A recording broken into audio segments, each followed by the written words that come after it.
Bonjour, je m'appelle Daniel Thériault et je suis professeur en génie mécanique à l'École polytechnique de Montréal.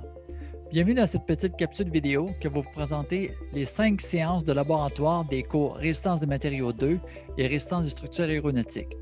Ces deux cours sont des cours de deuxième année pour les étudiants de Polytechnique dans lesquels j'enseigne la résistance des matériaux, donc comment les structures se déforment et comment les contraintes, les efforts mécaniques sont distribués dans la matière.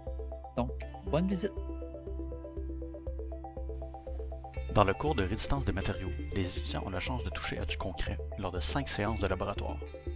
Le premier laboratoire offre aux étudiants la possibilité d'apprendre à caractériser des matériaux à la suite d'essais mécaniques de traction et de dureté. Les montages utilisés par les étudiants sont assemblés par les techniciens du génie mécanique et offrent une bonne occasion de mettre en pratique les connaissances théoriques vues pendant les cours magistraux.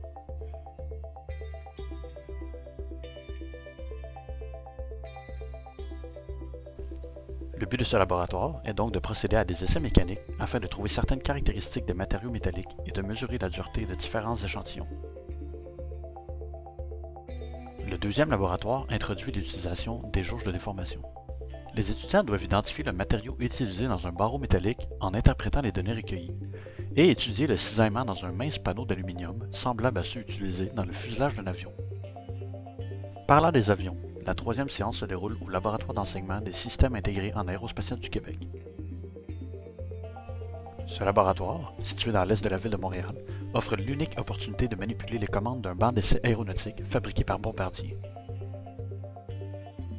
Les étudiants devront récolter les données sur la torsion d'une pièce se situant dans l'empennage de l'avion et déterminer si cette pièce peut survivre aux charges transmises par le système de commande utilisé par le pilote. Le quatrième laboratoire porte sur l'étude du flambement dans les poutres et les colonnes. L'objectif principal est de mesurer et de prédire la charge critique de flambement pour une poutre-colonne à l'aide de la formule d'Euler. Par la suite, il s'agit de mesurer et de prédire la flèche obtenue, c'est-à-dire la déformation au centre de la poutre, en ajoutant des masses qui vont venir tirer sur la structure. Finalement, la cinquième séance permet d'explorer le concept de la flexion gauche sur un profilé en forme de C.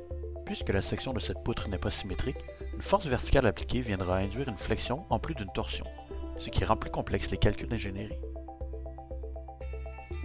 Si vous cherchez à comprendre, vous êtes au bon endroit.